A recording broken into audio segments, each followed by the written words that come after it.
Listen carefully. You can read every book ever written on the subject. You can watch every video, attend every seminar, and repeat to yourself 1,000 times each morning that you love yourself. But if you fail to understand this one fundamental thing, the love you are searching for will always remain just beyond your reach. Today, I am not here to hand you another layer of theory.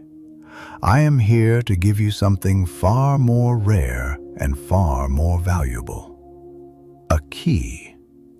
Something that almost no one has ever genuinely shared with you before. A truth that Carl Jung discovered through decades of studying the deepest currents of human psychology. One that will permanently and irrevocably change the way you relate to yourself, and, as a direct consequence, the way you relate to every other person in your life. Are you truly ready to uncover it?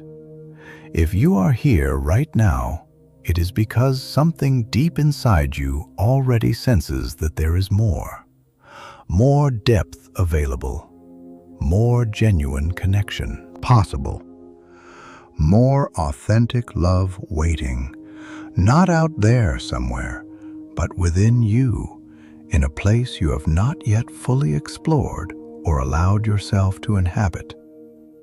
This is not simply about accepting your shadow or learning to balance your inner energies, though both of those things matter enormously. This is about taking those profound concepts and applying them in a way that actually and measurably transforms your daily experience of being alive and being in relationship.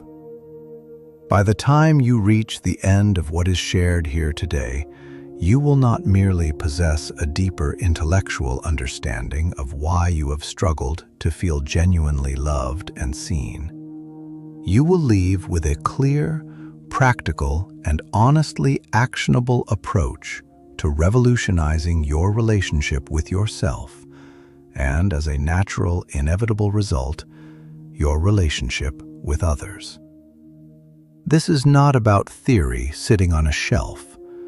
This is about action rooted in genuine self-knowledge. Here is the first truth you need to absorb fully. Your relationships are not random, not even close.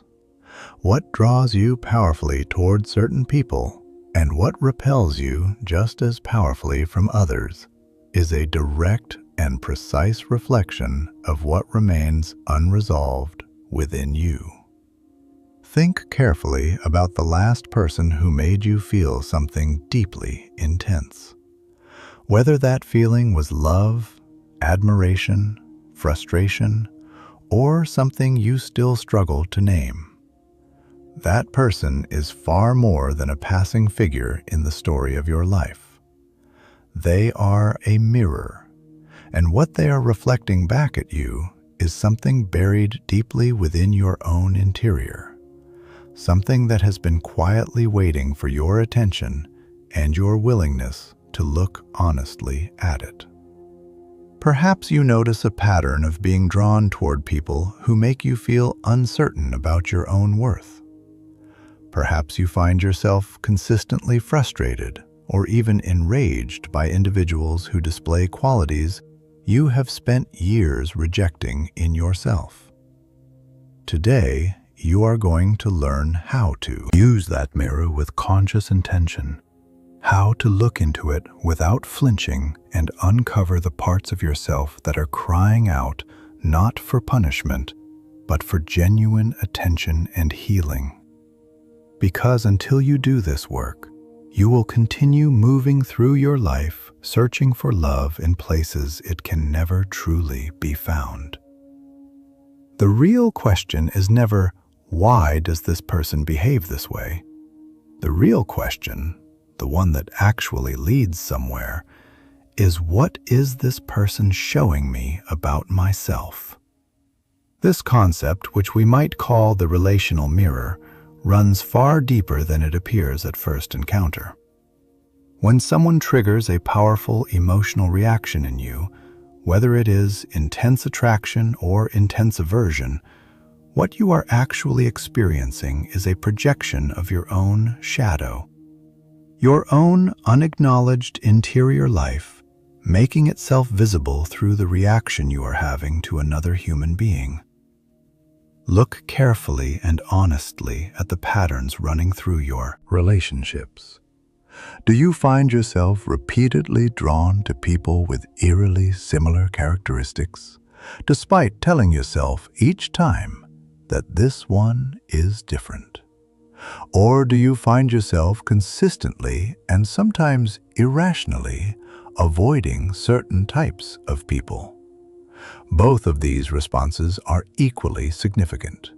Both are equally revealing.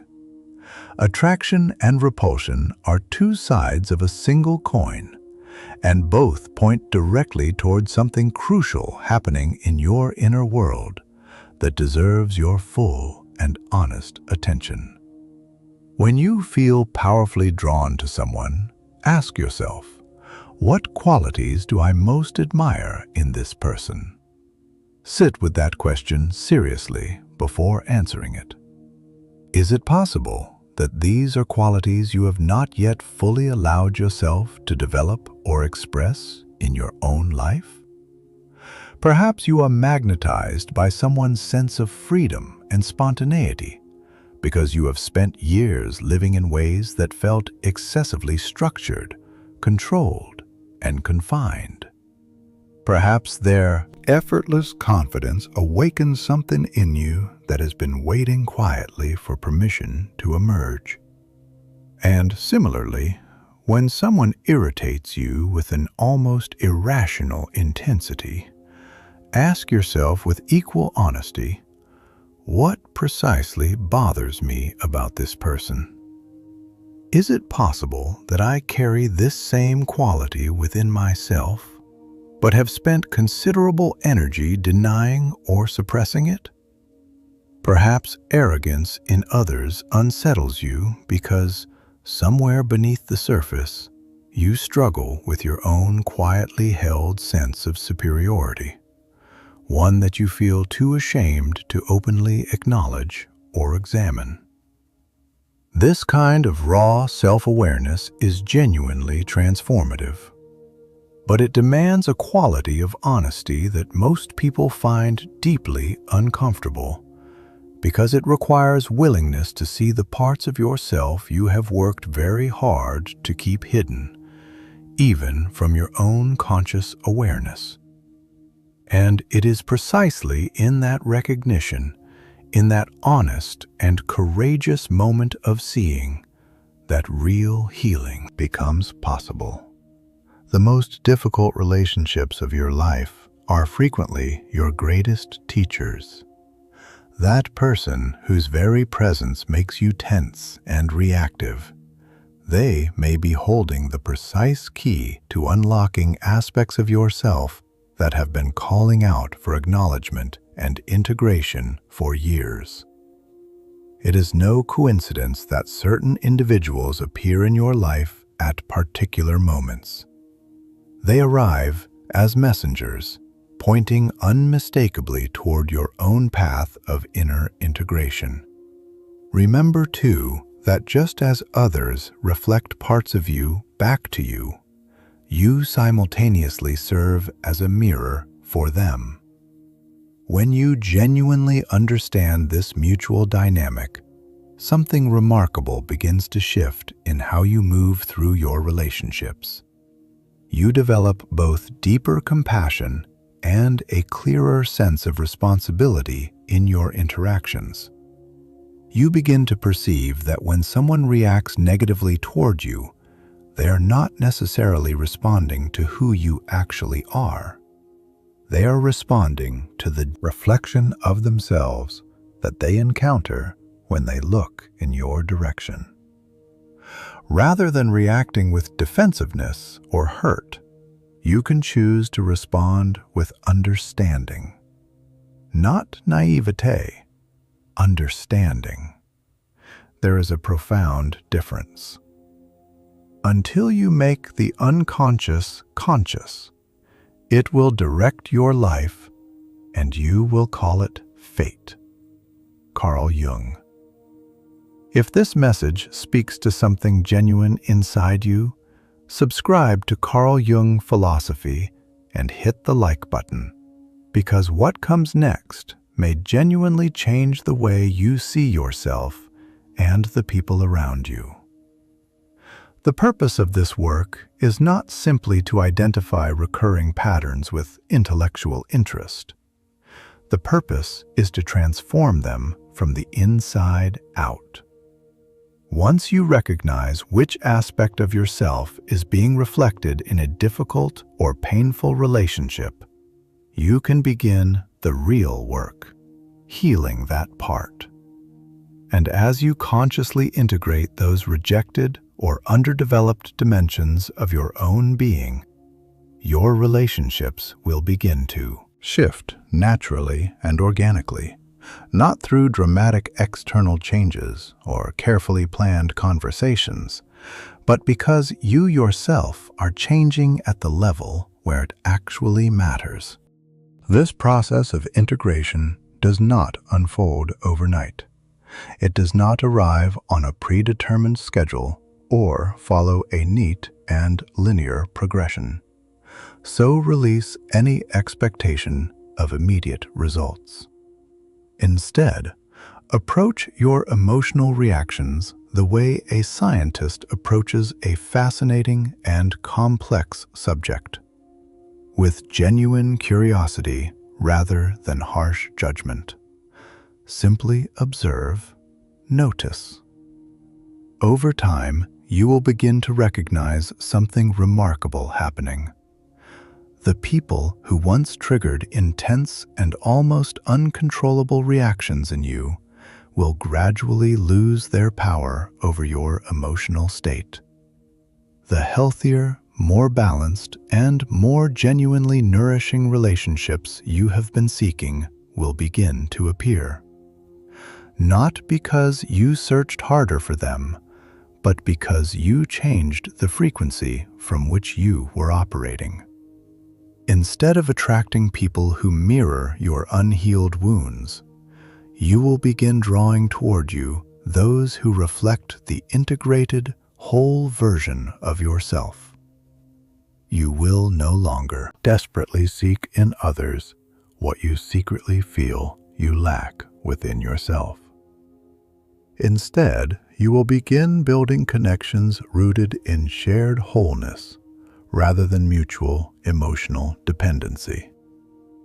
And this distinction between love born from lack and love born from wholeness is one of the most significant differences a human being can experience in their relational life. True love, the kind that actually sustains, nourishes, and helps both people grow, only becomes genuinely possible after this interior journey of self-discovery has been undertaken with real honesty and real courage. When you love from a place of completeness rather than emptiness, your relationships transform into spaces for mutual expansion rather than arenas for emotional neediness. You no longer require another person to fill the hollow spaces inside you. You arrive already complete within yourself. And from that place, what you offer another person is no longer desperation dressed up as devotion. It is something genuine, something freely given, something that does not secretly demand a specific return. Here is the ultimate truth that sits beneath everything else. The part of yourself that you most consistently reject is the very part that is quietly and persistently sabotaging your relationships. You cannot fully love, and you cannot be fully loved, if you have not yet come to accept all of who you genuinely are. Consider the things you most dislike about yourself, the qualities you attempt to conceal, the impulses you feel ashamed of, the desires you have decided are unacceptable. That is your shadow. And until you begin the work of integrating it, of bringing it into conscious awareness and meeting it with compassion rather than condemnation, you will continue projecting your unacknowledged insecurities and fears onto the people around you. If arrogance in others reliably disturbs you, it is very likely that somewhere within you lives a fear of being perceived as arrogant yourself, or perhaps an unacknowledged arrogance that you have worked hard to suppress. If you find yourself consistently gravitating toward people who make you feel small or unworthy, it is because there is a part of you that has already concluded, somewhere beneath conscious awareness, that you are not big enough, not worthy enough, not deserving of being treated as someone of genuine value. This is shadow work in its most practical and most transformative form, not as an abstract psychological concept to be admired from a distance, but as a living, daily practice of self-inquiry that changes everything it touches. Your shadow, it is essential to understand, is not exclusively composed of negative or shameful qualities. It also contains your unrecognized gifts, your suppressed talents, the aspects of your personality that were not permitted or welcomed in the environment where you first learned what it meant to be a person. When you reject dimensions of yourself, whether they appear dark or brilliant, you fragment your being. You create invisible internal barriers that prevent the depth of connection you most deeply long for. But when you begin to genuinely embrace all that you are, the light and the darkness, the strength and the fragility, the generosity and the selfishness, something extraordinary begins to occur. You stop reaching outward for love as though it were a scarce resource located somewhere outside of you. You become love, and from that internal state, true and lasting connection ceases to be something you pursue and becomes something you naturally embody and attract. This fragmentation, this internal splitting, is what drives us to seek in others what we cannot accept within ourselves. Every time you judge another person with unusual harshness, you are standing before a mirror. The quality that provokes such intense irritation in someone else is almost always a reflection of something within you that remains unacknowledged and unloved. Pay very close attention to your most intense reactions, both the ones that repel you and the ones that draw you in with magnetic force. Within those reactions, you will find the most valuable and honest information available about your own interior landscape. Perhaps you find yourself deeply uncomfortable around people who express vulnerability openly, because you have spent years fearing your own fragility and constructing elaborate defenses against it. Or perhaps you unconsciously criticize people who pursue success with unapologetic ambition, because you have spent years suppressing your own deep desires for recognition and achievement, deciding somewhere along the way that wanting those things makes you someone less worthy of respect. Your shadow also reveals itself with particular clarity in your romantic attractions.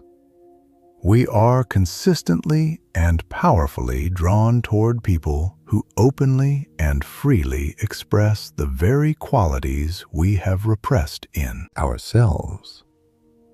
If you feel an almost irresistible pull toward dominant, commanding personalities, ask yourself honestly, is there a part of me that longs to express more personal authority, more decisive power in my own life? If you repeatedly find yourself drawn to partners who seem to need rescuing, it is worth examining whether you are projecting your own deeply unacknowledged need for care, attention, and nurturing onto the people you choose to love. Relationship self-sabotage operates with a subtlety that makes it genuinely difficult to detect while it is happening. Perhaps you carry a deep and largely unconscious fear of abandonment, so you begin pushing people away before they have had the chance to leave you, telling yourself the story that you are simply protecting yourself. Or perhaps you harbor a profound fear of being controlled or diminished, so you resist your partner's suggestions and input even when they are entirely reasonable, because something in you interprets any influence from outside as a threat to your autonomy. These patterns are not the result of bad luck or poor choices in isolation. They are the predictable and precise defense mechanisms of a shadow that has never been invited into the light of conscious awareness. Integrating your shadow demands something that is genuinely difficult in our culture. It demands courage. The first step is simply developing the willingness to see it, without collapsing into self-judgment or shame. Whenever you notice an intense aversion to a quality in another person, pause and ask yourself honestly, where does this exist within me? Not to blame yourself, not to punish yourself for being human, but to know yourself more completely, more honestly, and ultimately more compassionately than you have allowed yourself to before. Integration also involves creating safe and intentional spaces in which to express the dimensions of yourself that have been suppressed. If you have spent years denying your creative impulses, find environments where you can allow them to move freely. If you have disconnected from your need for genuine human connection and emotional intimacy, practice allowing yourself to be vulnerable with people who have demonstrated they are worthy of that trust. Over time, these rejected and exiled parts of yourself will gradually transform from hidden sources of self-sabotage and confusion into wellsprings of authentic strength, creativity, and wisdom. A genuinely powerful practice is to write a letter directly to your shadow. Acknowledge its existence without flinching. Express genuine gratitude for the ways it has attempted to protect you, however clumsily, however painfully, from the things you feared most. And then share your intention to welcome it back, to integrate it consciously, to meet it not with shame, but with compassion. This kind of internal dialogue can mark the beginning of a profound and life-altering reconciliation with the fullness of who you are. The beautiful and somewhat paradoxical truth at the heart of all shadow work is this: by genuinely accepting your darkest and most uncomfortable aspects, you become more luminous, not less. By embracing your imperfections rather than waging a relentless internal war against them, you become more authentically and powerfully yourself. And it is precisely this authenticity, this willingness to show up as a complete and unedited human being, that opens the doors to the kind of genuine connection most people spend their entire lives searching for without ever quite finding. The deepest and most fulfilling relationships in human experience emerge when two people arrive whole, with both their light and their shadow consciously integrated rather than carefully hidden. You no longer need a partner to complete what you feel you are missing. You arrive as a complete being. You no longer project your fears and insecurities onto the person standing before you, because you have already met those fears and insecurities within yourself and chosen to make peace with them rather than exile them further. Relationships rooted in this kind of inner wholeness are not merely more harmonious. They are more honest, more liberating, and more genuinely alive. Relationships are not primarily about feeling comfortable. They are about growth. Every conflict, every moment of friction, every disappointment that lands heavily in your chest, each of these is an invitation to understand yourself at a level you have not previously accessed. In this kind of conscious approach to love, you learn to see not just enjoyment as love's purpose, but transformation. Until you understand this at a level deeper than intellectual agreement, you will continue repeating the same cycles, the same dynamics with different faces, the same unresolved wounds expressing themselves through new circumstances and new names.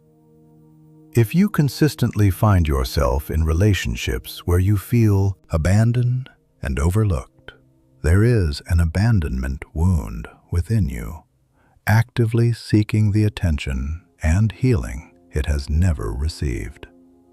If you habitually seek out partners who provide a sense of external security, it is because there is a dimension of yourself that does not yet feel genuinely safe from within.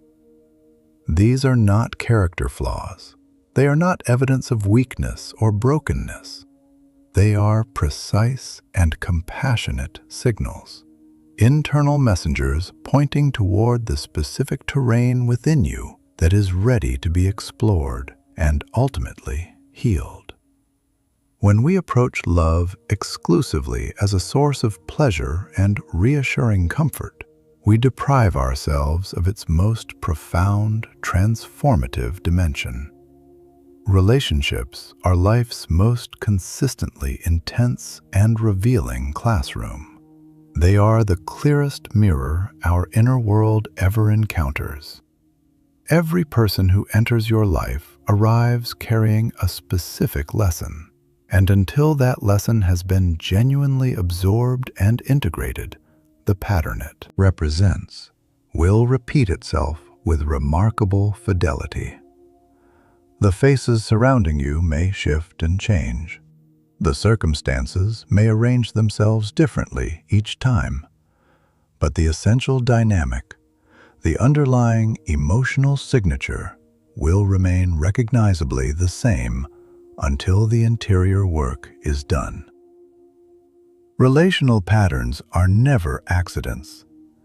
When you examine your romantic and relational history with honest and curious eyes rather than defensive ones, you will discover recurring themes connecting experiences that appeared on the surface to be entirely different. Perhaps you consistently find yourself drawn to people who are emotionally unavailable, present in physical proximity, but somehow unreachable in genuine emotional intimacy. Perhaps you repeatedly attract individuals who seem to need saving, and you notice that your sense of purpose and worth within those relationships is deeply tied to your role as the rescuer. These recurring themes are not unfortunate coincidences. They are invitations for self-reflection. They are signals pointing clearly and insistently toward internal wounds that are ready to be acknowledged and met with genuine compassion. Attachment theory illuminates this dynamic with remarkable precision. Our earliest and most formative bonds, the ones we experienced before we had language or conscious awareness to process them, establish emotional templates that quietly and powerfully repeat themselves in our adult relationships. If in childhood you learned, through experience rather than words, that love is fundamentally inconsistent, present one moment and withdrawn the next, you will unconsciously seek that same inconsistency in your adult connections. Not because you want to suffer, but because inconsistency feels like the texture of love itself. It feels familiar. And the familiar, even when it is painful, registers in the nervous system as safe. Recognizing these patterns with honesty and without self-condemnation is the essential first step toward transforming them. The genuine purpose of romantic love is not to deliver you to a permanent state of happiness, though moments of genuine happiness are among its most beautiful gifts. Its deeper purpose is to reveal dimensions of yourself that would otherwise remain permanently hidden beneath the comfortable surface of your daily life. It is in the specific intimacy of a close relationship that your most deeply held fears, your most sophisticated defense mechanisms, and your most unexpressed desires finally find enough safety to surface, even if they surface initially through conflict, confusion, and pain. Love is not simply about finding the right person and settling into the relief of that discovery. It is about becoming the person who is genuinely capable of loving, deeply, fearlessly, and with full conscious awareness of the interior landscape you bring into every connection. When conflict arises in your relationship, the most genuinely productive question you can bring to that moment is not who is right and who is wrong, but rather, what is this specific situation illuminating about me? Perhaps the disproportionate intensity of your irritation over something that appears minor is actually revealing a deep-seated insecurity that predates this relationship entirely. Perhaps your compulsive need to control certain outcomes is functioning as a shield against a terror of abandonment that lives somewhere far beneath the surface of your conscious awareness. These insights, while frequently uncomfortable in the moment of their arrival, are genuine treasures for anyone committed to conscious growth. Attractions, too, serve as remarkably precise teachers, drawing you consistently and almost magnetically toward aspects of yourself that you have not yet fully claimed or integrated. If you find yourself deeply and persistently captivated by someone's effortless sense of freedom, it may be because your own longing for greater freedom has been suppressed and is now reaching outward in search of expression. If another person's creativity or artistic boldness arrests your attention in a way that feels almost urgent, it may be pointing toward an artist within you who has been waiting patiently, sometimes for decades, to be given permission to emerge and create. Your most intense and persistent attractions are never arbitrary. They function as maps, detailed and honest maps guiding you toward unrealized and unlived dimensions of your own potential. Heartbreak, while it carries a weight that can feel genuinely unbearable in its most acute phases, presents an extraordinary and irreplaceable opportunity for growth.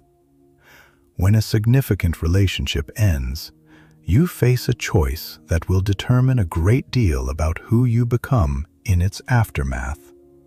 You can direct your focus outward, toward blame, toward the catalog of the other person's failings, toward the story of how you were wronged. And if you make that choice, you will carry the same unexamined wounds into the next relationship and the one after that. Or you can turn inward with honesty and without self-cruelty and ask yourself, what is this loss genuinely teaching me? What within me contributed to this dynamic? What do I now understand about myself that I could not see before? The difference between these two responses, the outward and the inward, is the difference between becoming bitter and becoming wiser, between remaining a passive recipient of circumstances and emerging as someone who has genuinely learned from the most difficult chapters of their story. Mature love, the kind that endures and deepens rather than consuming itself, does not seek perfection in a partner. It seeks mutual growth. A relationship rooted in this understanding is not merely about the individual happiness of two separate people existing in close proximity. It is about shared evolution. Every challenge encountered within it becomes an opportunity to expand, to dissolve old limitations, and to heal dimensions of both people that could not have been reached any other way. Paradoxically, when you fully embrace love as a vehicle for personal growth, rather than a destination you are racing toward, genuine happiness arrives more deeply and more durably than it ever could when happiness was the direct and desperate goal. You no longer require perfect circumstances or an idealized partner to feel fulfilled and at peace. Instead, you discover a quality of satisfaction, steady and real, in the very process of evolving, of knowing yourself more intimately, of growing alongside another human being who serves as your most honest and most revealing mirror. The fundamental shift begins the moment you stop saying, "I always end up with the same kind of person," and start asking instead, "Why do I keep choosing this kind of person?" This seemingly small change in the framing of the question restores something enormous to you. It restores your agency. You are no longer a passive victim of fate or of other people's choices and behaviors. You become the conscious and responsible creator of your own relational experiences. And from that position of genuine authorship, real change becomes not just possible, but inevitable. Embracing love as a path toward self-growth requires a quality of courage that our culture rarely celebrates or models. It requires willingness to confront uncomfortable truths about yourself, truths you may have been carefully avoiding for years. It requires the courage to question beliefs about love and about your own worth that have been deeply ingrained since childhood. It requires letting go of identities and relational roles that no longer serve the person you are genuinely becoming. even when releasing them feels disorienting and strange. But the reward for this courage is immense and lasting. More authentic connections, deeper self-awareness, the capacity to love from a place of genuine freedom rather than from a place of chronic need and quiet desperation. Why do you consistently find yourself in the same kinds of relationships? The answer does not live in bad luck or poor judgment or the scarcity of good people in the world. It lives within your subconscious, in the patterns that repeat themselves with a precision that can feel almost mathematical, pointing insistently towards something within you that is asking to be seen and healed. If you are consistently drawn to people who bring suffering rather than nourishment into your life, it is very likely that there is an unresolved emotional wound actively seeking the attention it has never received.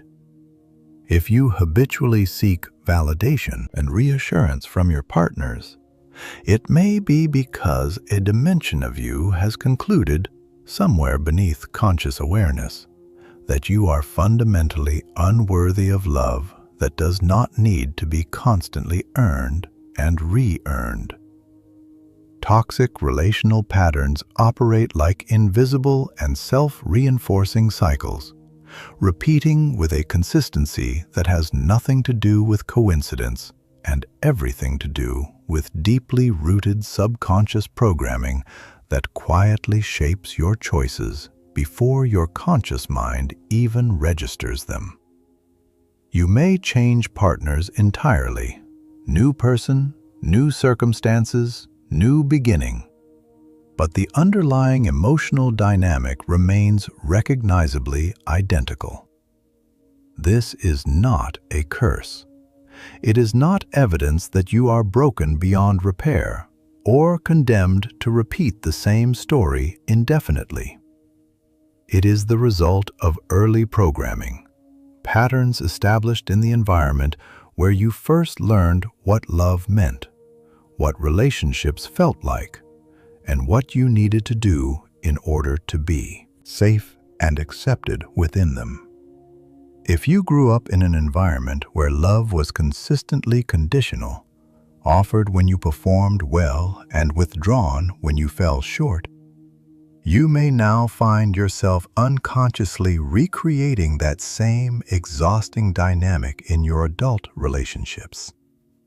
Constantly working, constantly proving, constantly anxious about whether you have done enough to remain worthy of the connection you need. If affection in your formative years was frequently intertwined with criticism or unpredictability, you may feel strangely and uncomfortably at ease in relationships where a certain level of tension and conflict is always present.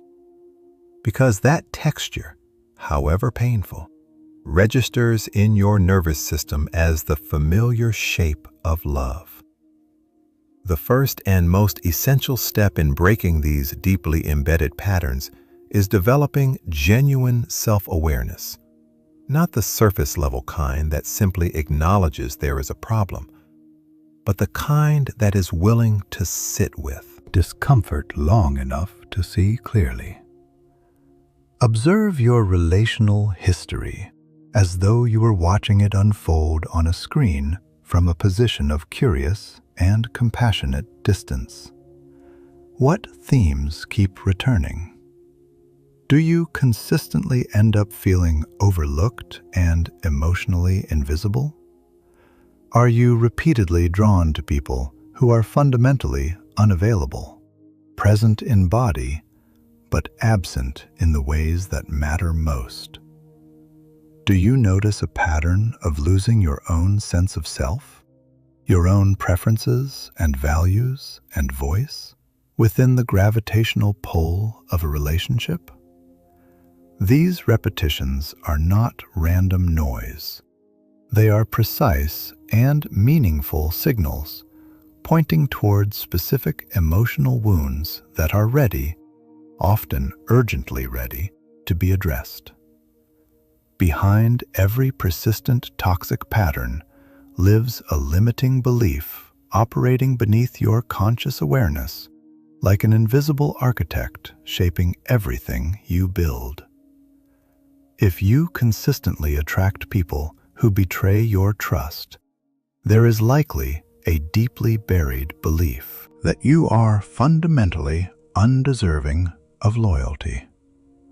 If you repeatedly find yourself in dynamics where you feel controlled or diminished, you may be carrying an unconscious conviction that you are not genuinely capable of navigating your own life with confidence and authority. These beliefs function like invisible magnets, drawing experiences and people toward you that confirm and reinforce what you already, at the deepest level, believe to be true about yourself and what you deserve. Neuroscience adds another layer of understanding to this dynamic. These patterns are not merely psychological, they are also neurological. Through years of repetition, you have constructed strong and well-worn neural pathways. Breaking these deeply established circuits requires more than intellectual insight and good intentions. It requires consistent and deliberate awareness and the courageous creation of entirely new experiences. Experiences that directly contradict your habitual patterns and gradually forge new pathways in the brain. A genuinely powerful practice is learning to identify your emotional triggers, those specific situations or behaviors that produce reactions in you that feel disproportionate to the actual event.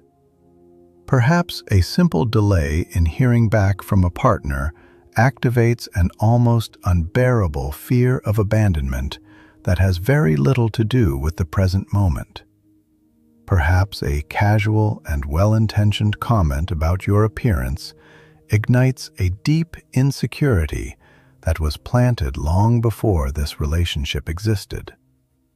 These triggers are not weaknesses, they are windows, precise and honest openings into the core wounds that are waiting beneath the surface for your compassionate attention. Healing begins in earnest when you take genuine responsibility for your patterns, not with self-blame or shame, but with honest acknowledgement of your active role in the creation and maintenance of the cycles you find yourself within. As long as you experience yourself as a victim of circumstances or of other people's choices, you will remain effectively trapped in repetition. The power to genuinely change, to break the cycle rather than simply interrupting it temporarily, arises only when you accept full ownership of your experience and your responses. Breaking these patterns also requires reconnecting with the intelligence of your own body. Relational patterns rooted in unhealed wounds operate with many of the same mechanisms as other forms of addiction. There are somatic signals, sensations in the body, that arise before the compulsive choice is made. A particular quality of excitement that feels electric but also vaguely anxious. A sense of familiarity that registers as safety even when the situation is anything but safe. A pull toward intensity that masquerades as depth. Learning to recognize how these specific physical sensations feel when they arise gives you a genuine opportunity to pause, to choose consciously rather than react automatically. And here, finally, is where everything converges into the single most important truth this entire exploration has been moving toward. Authentic love is not something you locate in the right person at the right moment under the right circumstances. It is something you cultivate, first and most fundamentally within yourself. When you learn to love yourself without conditions, without the constant negotiation of worthiness, without requiring specific performance from yourself in order to earn your own compassion, love stops being something you desperately seek outside yourself and becomes something you genuinely and abundantly are. This is the shift that changes absolutely everything. Because until you understand this, truly understand it, not as a pleasant idea, but as a lived and embodied reality, you will continue searching outside yourself for what can only ever be genuinely discovered within. Love is not something you give or receive as separate transactions. It is a state you inhabit. It is the natural expression of a self that has been honestly met, compassionately witnessed, and fully accepted. Shadow and light, wound and gift. Everything that you are, without exception. We have been raised with the deeply embedded narrative that love is something external, a force that arrives in the form of another person, if we are fortunate enough and appealing enough to attract it. This romantic story, however beautiful on its surface, places us in a position of fundamental passivity and chronic dependence. We wait to be chosen. We wait to be seen. We construct versions of ourselves designed to be more lovable, more acceptable, more worthy of the love we are hoping someone else will finally deliver to us. But this approach reverses the true nature of love entirely. Authentic love emerges from within you like a spring rising from the earth, not as something you must extract from another person through the right combination of appeal and effort and patience. When you depend on external sources to provide your fundamental experience of being loved and valued, you create an internal pattern of perpetual lack. Like a vessel with holes worn through its bottom, you will never be able to fill yourself, regardless of how much love is poured in from outside.